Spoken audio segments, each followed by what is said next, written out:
I'd love to hear any questions you have, and feel free to type them in. And for me, I think we've heard me talking long enough. I seem to be talking more slowly in my old age. I don't know what's happening. I could almost see my thought processes, the wheels turning during that presentation.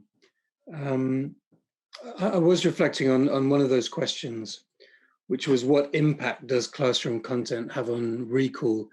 Obviously, the example at the heart of that presentation was my father's diary, where he kind of pivoted or changed tack from a very linear approach to learning French verbs, starting with the A's and the B's and the C's, to simply kind of writing down everything he could see around him, and I imagine asking people what these words meant or how to say them in French. And, you know, I'm reminded of the kind of teaching that lots of us will have been doing over the past 18 months or so, a lot of it online, I imagine, and a lot of it based on the kind of changing picture around the pandemic, around restrictions, around kind of levels of threat, around government actions, how it was impacting on our home lives, and a kind of whole vocabulary. I remember sort of noticing how much of lessons that I was teaching last autumn, for example, revolved around the pandemic, because that was really the main thing that was on people's minds. If you like, it's an extreme example of a teachable moment. But what you have to do is give that kind of live context its full weight. You have to be present for it and attend to it and develop it. And if that means, as it did in the course of the pandemic, teaching and using language that would not have been relevant a year before, it didn't mean that it wasn't relevant then. It was super relevant.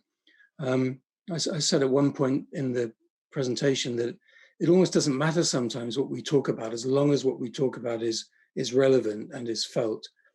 Because what is relevant and felt is what becomes memorable. So I do think that classroom content has a big impact on recall, and we can probably remember from our own time as students the difference between, in my experience, the rare moments when a teacher would sort of loosen up a bit and move away from the course book and the kind of daily grind of going through the units. And I'm thinking of language learning, you know, I mean, I learned Latin, believe it or not. It wasn't quite the Roman Empire when I was growing up, although it was a while ago. But I learned Latin, I learned French, German, and actually the ways that we were taught those languages wasn't that different, depending on the teacher. And it's just not motivating to read about other people, these very dull children doing very dull things in a sort of bland, featureless environment, which is there to deliver language exponents and not to really express life. It's hard to remember that stuff.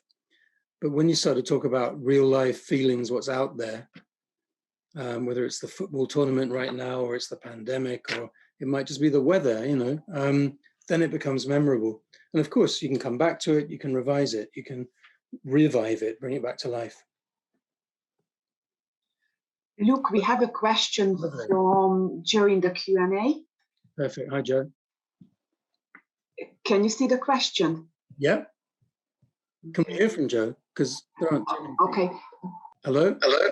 Hi. Hey, Joe. How are you? You all right? Yes. Thank you very much. Hope everybody's well. Yeah. I was just wondering, because this is something that I'm very interested in moving away from the course book and focusing on students and their particular interests. But I'm just wondering, I mean, at the moment we have very, very small classes, but if you've got a maximum class size, say of 10 or 12 students, how can you accommodate looking at each of those students' needs and interests, as well as using a little bit of the course book? Yeah. Well, it's a good question. I think sometimes it's a case of trying to identify shared interests. And I think if we're alive to the kind of scenarios that I've just described, actually, the pandemic obviously is an extreme example. It went on for a very long time, but it was a kind of, it could be a region-wide or a nation-wide, or in this case, an international event that draws our attention and concern at a particular time. It could be something more enjoyable, like talking about the football, or a new film or a new record or something like that. I think very often as teachers using a course book, we wind up sort of enforcing either the interests of the education department or the authors, or our own interests on the students, on the learners. And so by listening to them, by opening it up, by maybe in a larger group, setting up polls where you can ask people in the first instance to suggest things they'd like to talk about, and then voting on the things that are most interesting on a given day, and then perhaps moving through those from the most popular to less popular choices. I think you start to answer that need to accommodate diverse needs and interests. But I think one of the principles of unplugged teaching, from my point of view, is that we have loads in common if we work hard enough to find it. And it's those kind of communal moments of shared interest that sometimes are the most exciting. Yeah, great, thank you. Thanks. Can I jump in? Please. I got 100 questions, so I'm just going to ask one for now. Let's see, hang on a second. Yeah, feedback, giving feedback, because conversation and interaction is great, but we still need to be able to allow our students to recognize and address their areas they need to develop. So I'm just wondering, any sort of advice on giving feedback and a sort of dogma-friendly way of doing that, and what you think is sort of the most constructive way of providing feedback? Yeah, lovely, thank you. I think feedback is absolutely key. I've sometimes described the dynamic in an unplugged classroom very simply. I try and find simple analogies. It's a bit like pause and play. If you're playing music on whatever platform or system, pause and play and pause and play. And the play is the conversation. But when you judge it appropriate, if something is coming up which is just getting in the way because people don't know the word, or if you're noticing something being said which you really want to expand on at that point, then you can kind of pause the conversation. And you can basically, very often in my own teaching style, having been sat down with the students, I'll then stand up, I might go to the board, and I'll kind of be a bit teachery for a moment. I'll be more explicit, I'll be more didactic. And I'll say, you know what, this word that keeps coming up, or this form that we're trying for, or this form that so-and-so used so beautifully a few minutes ago, looks like this. And then I might drill it. I might get them to I might kind of suggest they put it in their own context in a sentence or two. So that's one aspect of it, I think, is establishing a dynamic where people know that they're being listened to and that you're going to kind of make the most of their interests and build them into conversation and interaction, but that you're also still a teacher. You're also alive with your body of knowledge and ready to step in. Yeah, I think a lot of people have a sort of badly informed view of dogma sometimes, that it's like anti-teaching and that it doesn't involve teaching. So it's actually quite good to hear that it's perfectly fine to get up and do stuff on the board, because a lot of people don't believe that that's what actually happens during a dogma classroom. Yeah, there's some misconceptions. I think that's one reason I like to emphasize, and as I did in the first session, the idea that it's about, and I think it's explicit on the back of the book, which I can't place right now in my field of vision. There aren't any zebras to distract me, but I can't see the book.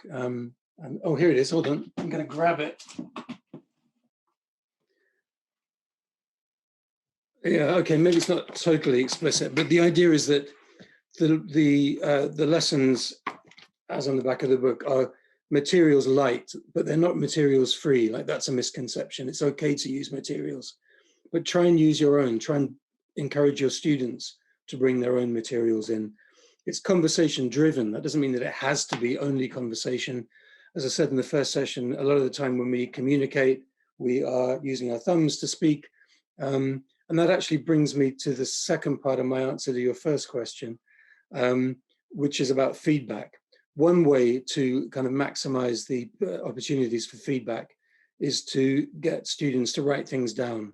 So you're interacting via maybe bits of paper as well as via conversation. Before you start a conversation, ask them to write something down, have a look at it. You've got evidence of their needs right there. Have a wrap for a session where after a conversation, people agree, maybe in a group or individually and then in pairs and then groups. There's kind of three main things that have come out of that conversation. What are the three most interesting things? Or write down something you agree with, something you disagree with, that sort of thing. And there you're getting more, sort of, in a way, you're getting some solid ground for your feedback, because you can write on it, you can exchange it, you can come back to it. Hope that helps. Great. Yeah. No. Yeah. Thanks. That's great. And I can see that Joe has some really great ideas. And I'm just wondering if she was willing to share that with us, because I think we could just learn from that. Hi. Yeah. I just found when it came to teaching online, I was doing a hybrid class, and it was very difficult to write on the board because the student that was joining online couldn't see it. So I started using like a feedback sheet system. So I had a section for new vocabulary that came up for any pronunciation issues. I had a section for good use of language, because I think it's really important to focus on what they do well. I picked up a couple of phrases for correction, and then had a section at the bottom where I put some useful expressions, some useful chunks of language, and then I would go through that with them. I emailed it to them in the evening, and then we would go through that in the next class. And often the bits for the bits we went through for any correction or the useful expressions at the bottom often led to, going off on a tangent with something completely not related to the course book, and that was hopefully dealing with something they'd come up with in the previous lesson. And I also like asking them to write down anything they hear or see outside of the classroom in their everyday lives, and bring it in, and we can talk about what it means. Lovely. Yeah, I think that's another example of, pardon me, a kind of safety net. I'm not sure I said everything I needed to say actually about teacher anxiety and the idea of the flat syllabus and falling off, because I do think it depends. This is one of the things I noted. I didn't quite agree with myself here. It does depend on teacher fluency, and it does depend on teacher experience. And I think I put it in terms that are a bit too black and white there. But one of the frameworks that we have available to us as teachers, and which we should share with our students, is exactly what you described here.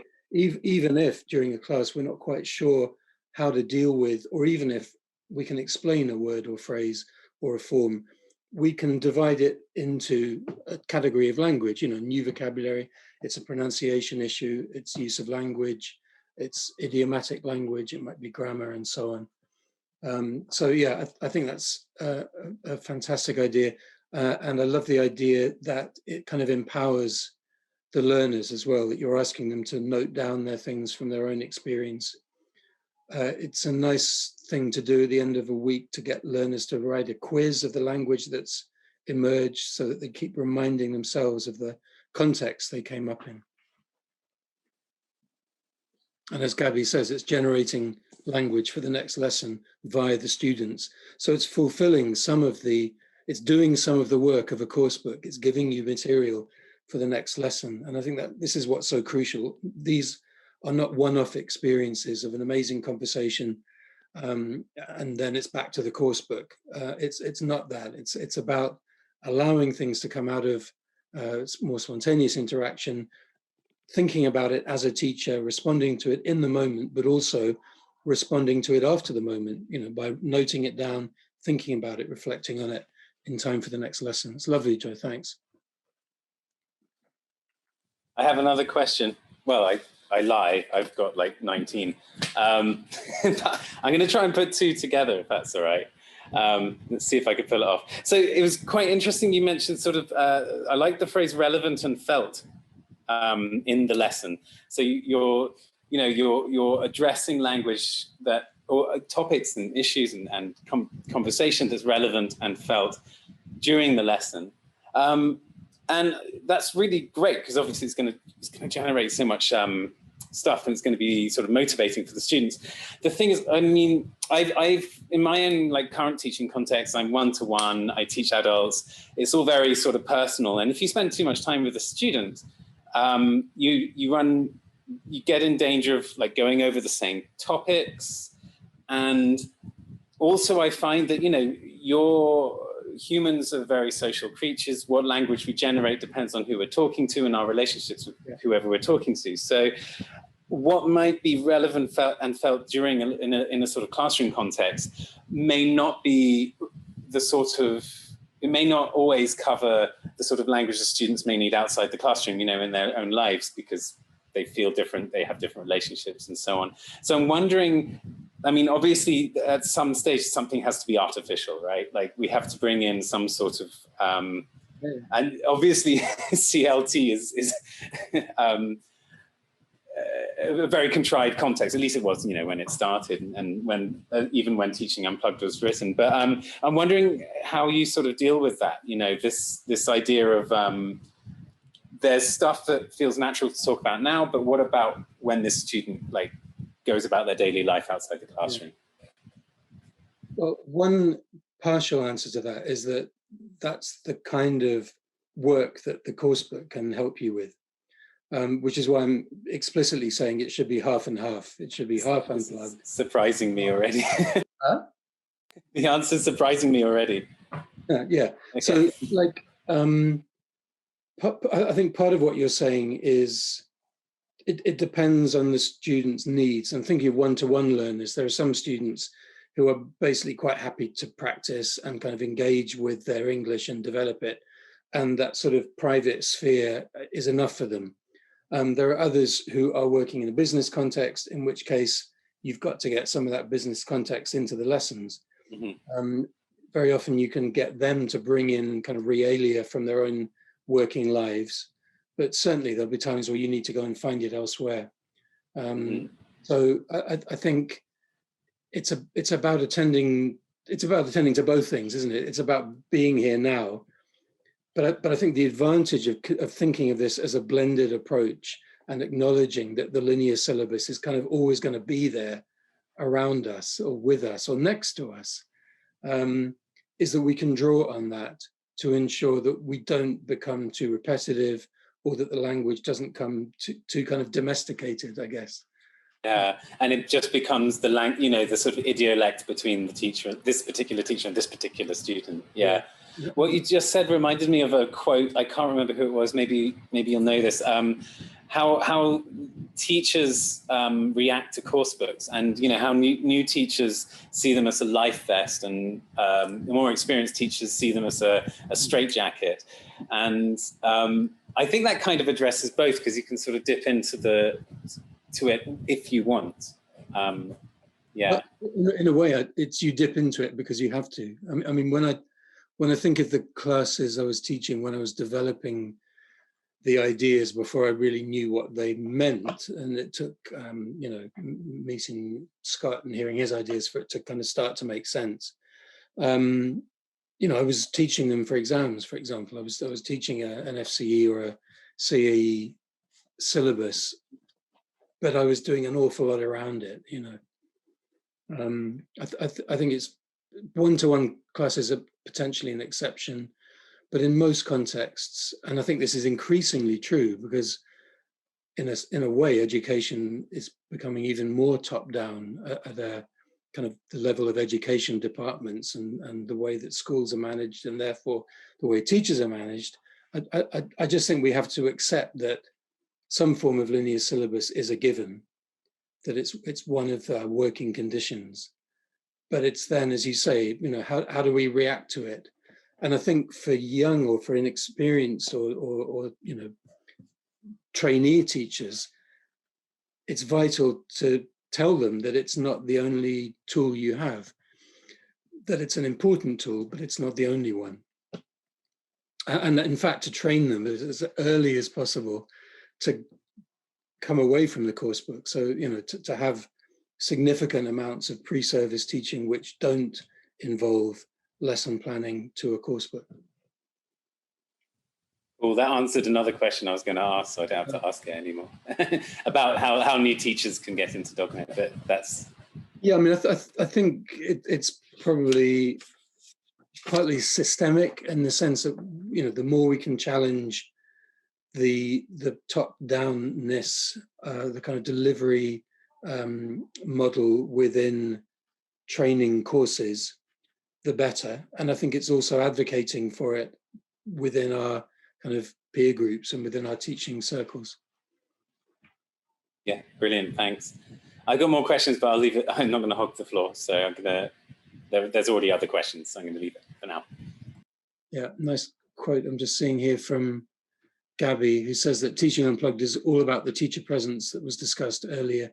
Even the linear syllabus can be used for the purpose of dogma if we know how to respond to it and use it. Yeah. I see another question, Luke, in the Q&A window.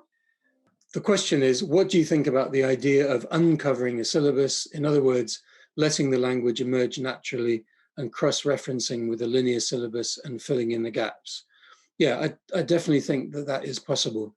I think that I think, you know, we have many reference points kind of beyond the course book, if you like, and the language syllabus, the language curriculum are external reference points that we can use and we can cross-reference, and as you suggest, we can fill in the gaps. I know that Scott in the past has drawn a distinction between the idea of covering a syllabus, which we began our sessions a couple of months ago by reflecting on how we may think that we cover things, but our everyday experience in classes that students don't always learn what we teach them. And so if we kind of bowl along as teachers, imagining that we've done that, we've covered that, I've done the present perfect with this group and I've done X, Y, Z with that group, and we're not really listening to the feedback, which is that it hasn't quite worked, then the idea of covering the syllabus is a sort of fantasy, really. The idea of uncovering the syllabus is lovely. I suppose it links to the idea that the language is all out there waiting to be found and waiting, as you suggest, to be kind of slotted into a context. And I you know, just to emphasize, I'm perfectly comfortable with it. I love doing a bit of grammar teaching and saying, okay, we've been talking about this. You've been using one or two forms like this. Let's have a look at them. Either I'll tell you how they work and what they look like and what the form is, or let's remind ourselves. And, you know, maybe you can just go back to a unit a few weeks ago in the coursebook, or as you say, you could bring up something from a syllabus that's external to the course you're teaching. So yeah, I love the idea of uncovering a syllabus. And I do think that if teachers were left entirely to their own devices, then they could uncover a language syllabus, because I think that variation in language is so intrinsic to speaking and expressing ourselves. I think it would all gradually fall out in a way perhaps that a whole science syllabus wouldn't. You know, I think these are different things.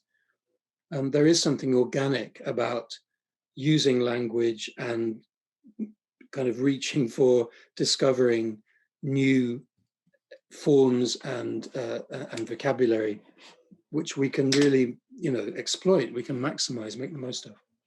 Thanks for that question. That was great. Have you got any other ones, I wonder? Does anybody else want to answer it? Reflect on it. if I can add something, what comes to me is unpredictability that we have already touched on before, and because unpredictability in the sense of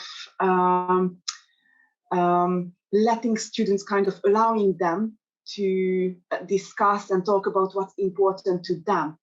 And because they do not expect that, they expect to be guided, to be told what to do all the time. You know, this is what we are going to work on. And as opposed to listening to them, really being present and responding to their emerging needs on the spot. And this is unpredictable because, you know, they are just not used to this because the education system, you know, trains us, wires us, you know, in a different way. And unpredictability is so important because it just, again, makes everything more memorable, because it's, you know, that it's not something that runs on autopilot, that we do, you know, every single time the same way.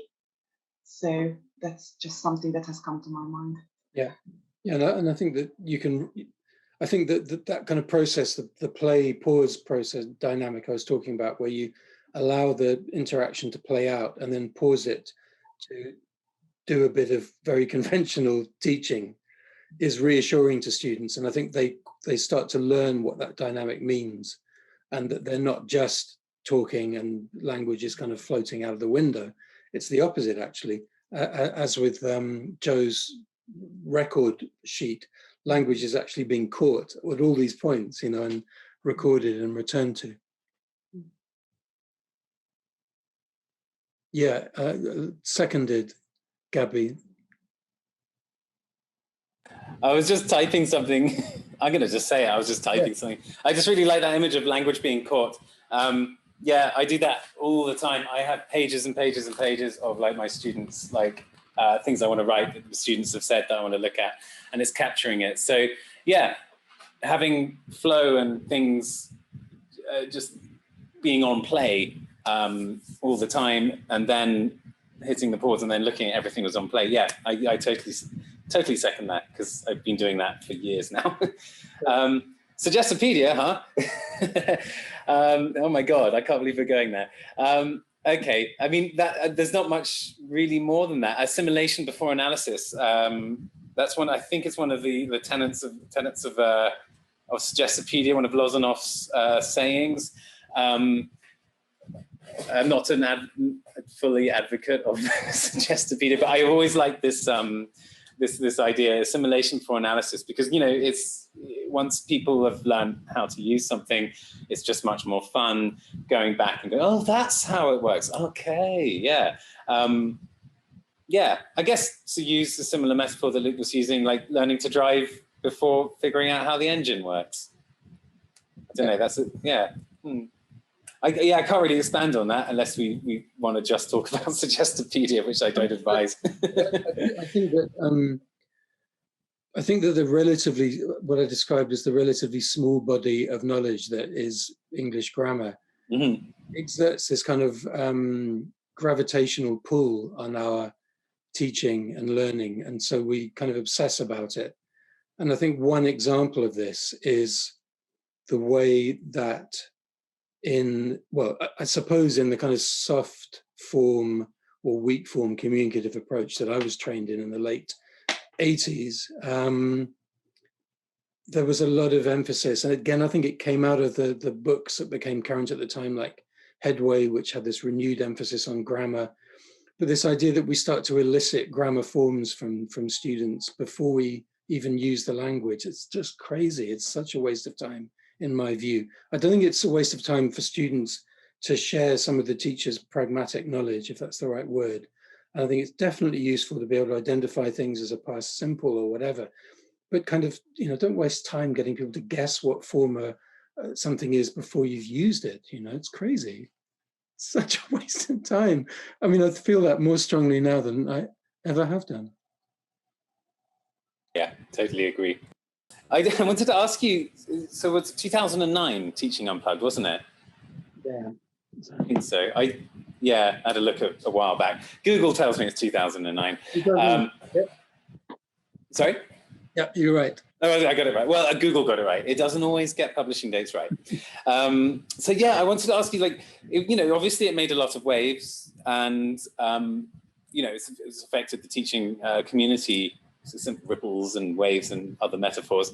And I'm just wondering if you've been keeping an eye on course books since Teaching Unplugged came out, and whether you think any of Dogma's principles, or whether you've seen any of Dogma's principles find their way into any sort of course book materials, or whether there has been a sort of effect in course books. Yeah, I've done more one-to-one teaching than classroom teaching, and more teacher training than classroom teaching in that interval. So I'm not sure I'm actually the best person to answer that. When I've been involved in, from a kind of editorial point of view or a copy editing point of view, in publishing, and on publishing projects, I have mainly for young learners. I've been quite struck by the extent to which Dogma principles have not had an impact. I don't know what you think. I feel as well as if other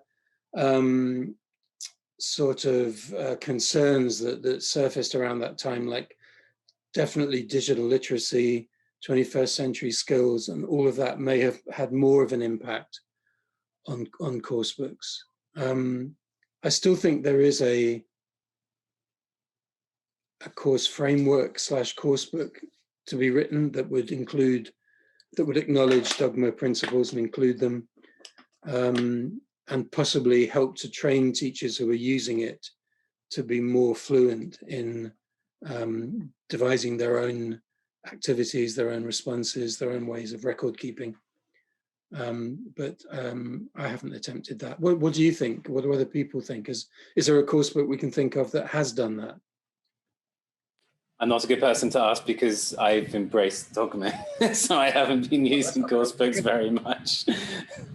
Anyone else? I think it's a really interesting question.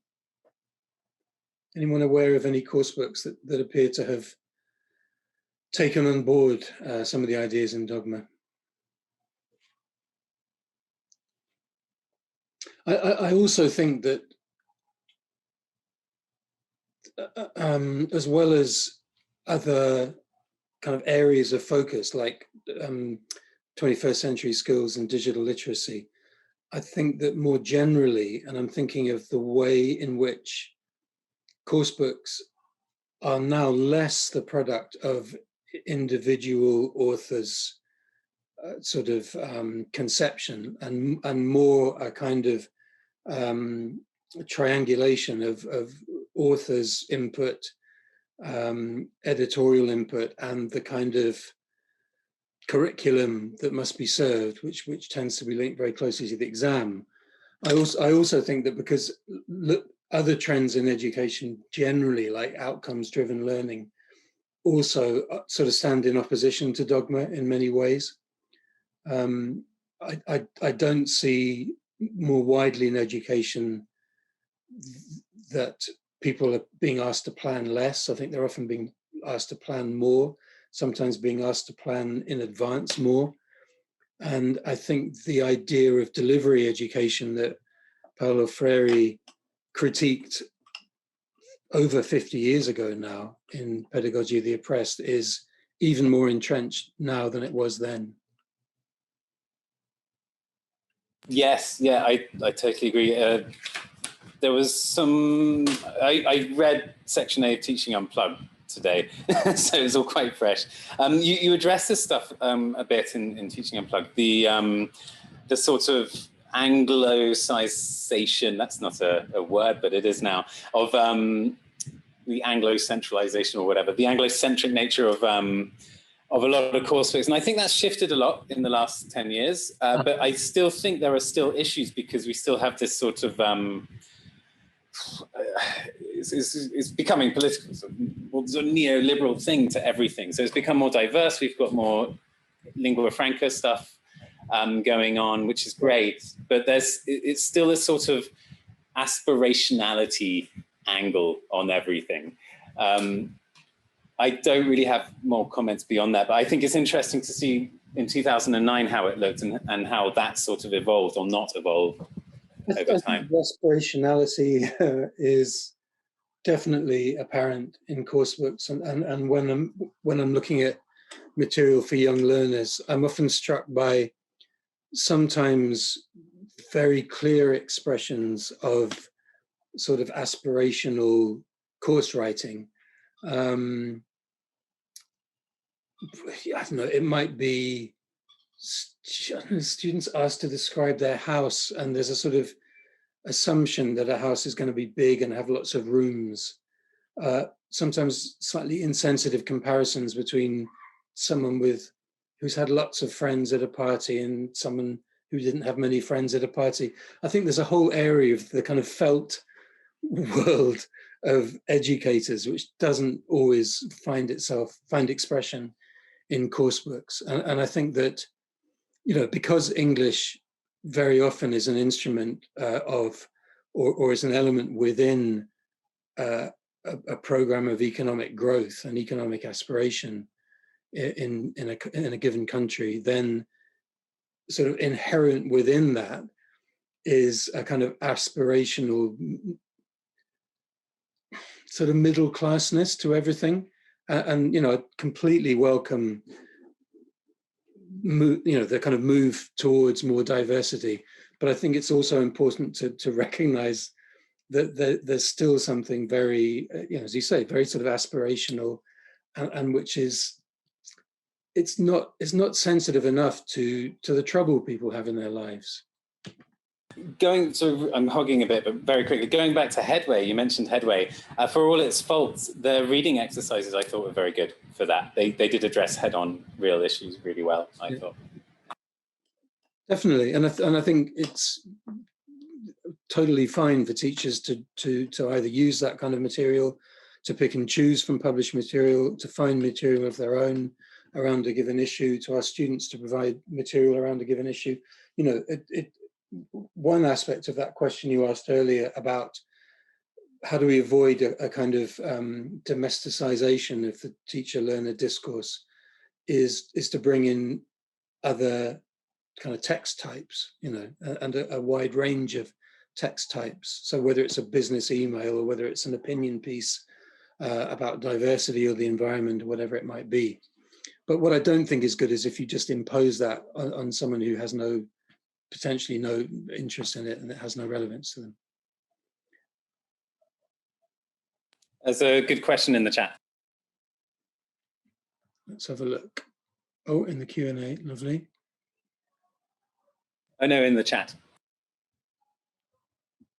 Oh, sorry, I'm toggling windows here. Which one is it? Is it about TBL? Yeah, that's one I'm looking at, yeah. Yeah, Gabby's saying that I really like to compare dogma to task-based learning. Obviously there are differences, but I can't think of a task-based learning coursebook. A dogma coursebook would be an even bigger challenge to produce. Yeah, I mean, historically, it has proved difficult to market, not always to produce, but sometimes I think it would be now, but then to market successfully and sell sort of coursebooks with big new ideas. The co-build coursebook would be an example of that. So in the 80s, the co-build English dictionary was a sort of expression of, you know, it was a more descriptive, less prescriptive English language dictionary. It was explicitly a learner's dictionary, and was linked, I believe, forgive me if I'm getting this wrong, to some principles within task-based learning. When a coursebook was produced along those lines, it proved really difficult to get into schools that had really embraced Headway, which was much more traditional in terms of its grammar centricity. So I think it has been, they have attempted that, the co-build. Oh, hang on. Joe's adding some stuff here that's interesting. English File and Outcomes and Life are the most popular coursebooks at our school. How do you find working with those, Joe, in terms of the the kind of space they give you, or yeah, yeah, I was just typing in that I think, I mean, I have to be honest here. I'm actually an academic manager, but I have no students to manage at the moment, so I'm back in the classroom. So I'm using course books for the first time in a very long time. So a lot of this is anecdotal, that our teachers, the most popular are outcomes and English file and life. But having used I've been using English file myself, and I just think the amount of resources available are great, all the stuff online, but I also find that they lend themselves to supplementing texts and finding more authentic text to bring in, and branching out a little bit more into students' interests within that topic. Yeah. I mean, I think another principle of teaching Unplugged, as I see it now, would be that, you know, personalization is not a bonus. It's not an optional extra. We have to personalize. Obviously, Unplugged interaction can be intrinsically personal and personalized. But if you're working with a course book, then yeah, you have to find ways to make it as relevant, as contemporary as possible. For one thing, to make it as interesting and compelling as it can be for both students and teachers, which is a point that was made earlier in the chat. I also found it helped with differentiation, because our classes are so small that we have sort of slightly different levels within the classes. So I could find texts either authentic or from other course books that were pitched at different levels, and then students could share what they'd learned about their particular text on a topic. Yeah, agreed. Thank you. Very interesting question. How do you find, in terms of the sort of issues? Oh, that was about the course. We have just discussed that, exactly. Exactly. So before we finish, Luke, do you have any final words of wisdom, recommendations, suggestions? Just in a minute or so to share with us. I mean, no is the honest answer. I think try things out, push Unplugged space further, and advocate for it. If you think it's a good idea, then you know, we should be conscious of the fact that it's still, I think, it goes against the grain of where most education is headed, and most sort of public and professional conceptions of how education should be done. And so if we believe in it, then we have to argue for it, and we have to say why we think it matters. And Gabby says, I've been advocating for dogma for years. So yeah, perfect.